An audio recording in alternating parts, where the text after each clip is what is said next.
Bom, pessoal, então para finalizarmos a nossa aula de hoje sobre a logística de movimentação, tá?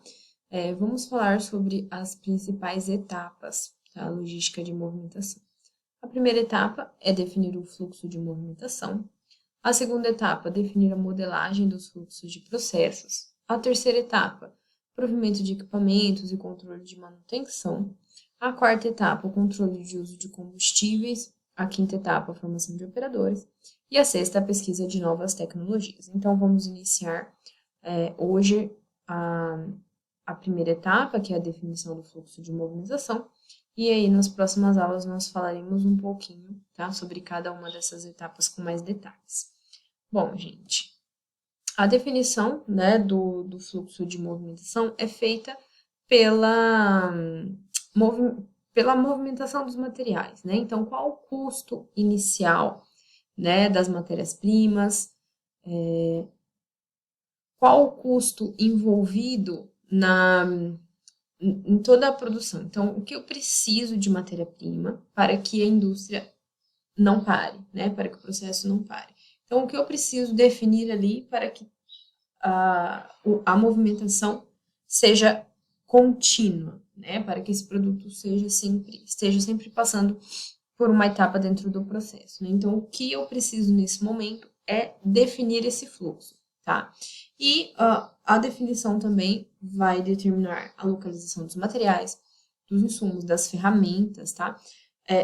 Tudo isso em relação ao layout da empresa também. Então, precisa se definir o que é mais eficiente, qual vai ser o fluxo mais eficiente para que eu consiga produzir determinado produto, né? Para que eu consiga fazer com que esse produto esteja o tempo todo se movimentando ali, tá? Então, aqui também se determina as embalagens, né, que vão ser utilizadas para cada item movimentado. Então, eu tenho que movimentar esse produto em caixas, né, eu tenho que movimentá-los em embalagens plásticas, em cima de pallets. Como que eu vou movimentar esses produtos, né? Qual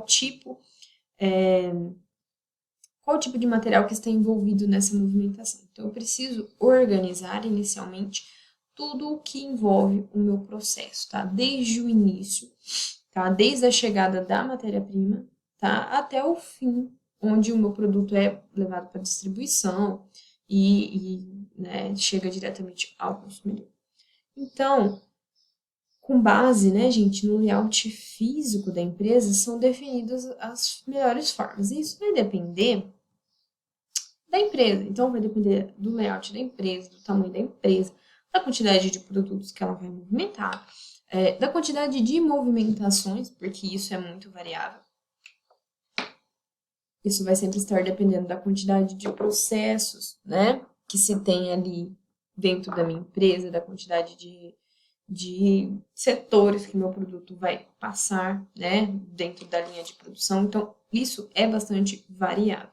E, gente, também, né, esse layout, ele vai influenciar na localização dos componentes. Então, eu preciso definir a movimentação, eu tenho um layout de determinado jeito inicial pensado assim, mas eu posso modificar.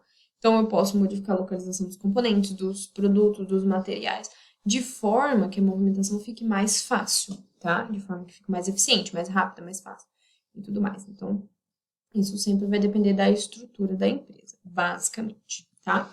Então, pessoal, dentre as principais ferramentas utilizadas aí na definição de movimentação, né, do fluxo de movimentação, nós temos a classificação ABC, o estoque de segurança e a contagem cíclica. Então, a escolha do tipo de método, né, da ferramenta que vai ser utilizada é basicamente aí, de acordo com o produto, com o processo, né, e com as necessidades de cada empresa.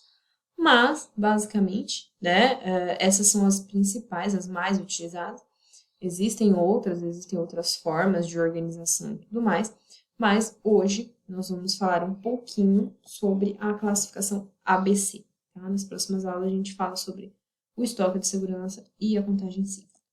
Gente, o que é a classificação ABC? O princípio desse tipo de classificação ali na movimentação de materiais é a separação dos itens em 3 classes. Esses itens eles vão ser separados nessas classes de acordo com o valor total consumido, tá? Então, eu posso utilizar essa classificação para matérias-primas ou para produtos acabados. Basicamente, na classificação ABC, nós temos 3 itens, A, B e C, tá? Então, aqui eu vou classificar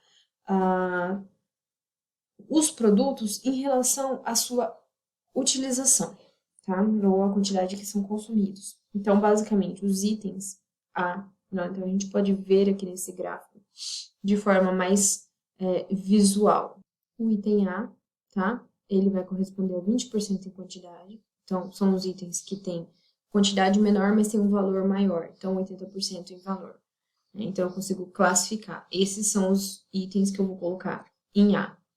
Os itens em B, eles correspondem a 30% em quantidade e 15% em valor, tá? Então, significa que eu classifico dentro aqui os produtos, as matérias-primas que tem uma quantidade um pouquinho maior que o anterior, mas tem um valor menor. E os itens em C correspondem a 50% de quantidade e 50% de valor. Então, eu consigo estar realizando aí essa classificação que vai facilitar o fluxo de movimentação de materiais dentro da minha empresa.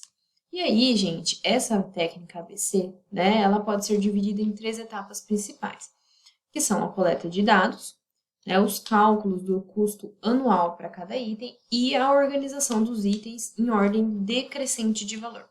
Como que eu vou estar realizando isso? Então, primeiro, eu vou classificar, né, os meus produtos. Mas como que eu vou classificar? Né? Eu preciso ter a realização dessas etapas para que eu consiga chegar na conclusão de qual item de valor, qual item que tem maior quantidade. Né? Então, isso aqui a gente pode aplicar tanto nos produtos quanto em matérias-primas ou em materiais intermediários, recursos que são utilizados ali dentro da empresa. Então, a primeira etapa, né, antes de classificá-los em A, B e C, eu vou coletar os dados. Então, eu vou pegar todos os itens que eu tenho na empresa e eu vou identificá-los, eu vou coletar os dados. Então, eu vou observar qual a quantidade consumida, ou a quantidade que é projetada, né, qual a demanda para determinado período, e o valor unitário de cada item. Então, quanto que eu preciso, qual o valor, né, qual o meu custo para produzir determinado item. Então, tenho lá o meu valor unitário. E aí, né, a partir disso, eu consigo iniciar essa visualização geral de tudo que eu tenho, de tudo que eu preciso realizar para classificar os meus itens em A, B e C. Tá? Então, aqui na coleta de dados, o volume de informações geralmente é muito grande. E aí, eu preciso ter muita organização e muito trabalho manual. Então, basicamente, gente, nessa etapa aqui, o ideal é que uma equipe realizasse isso, né, para que tudo fique mais organizado, então cada um com determinadas funções específicas para coletar esses dados, para identificar os itens, para calcular valores e para organizar tudo isso, né? E aí, a partir de toda essa coleta, que a gente consegue ir para a próxima etapa, que é o cálculo do custo anual total para cada item. Então, inicialmente, eu vou ter o valor unitário, né? E aí, a quantidade que eu vou consumir em determinado período. Então, se eu estou avaliando um mês, ou se eu estou avaliando uma semana, ou se eu estou avaliando um ano, isso vai depender, tá? Mas geralmente coletam-se esses dados em períodos mais curtos de tempo, porque aí depois eu vou realizar esse cálculo anual, tá? Para cada item. Então, eu vou realizar esse cálculo pelo produto, né? Entre a quantidade de itens consumidos em um período de um ano e o valor unitário. Então, se eu tenho lá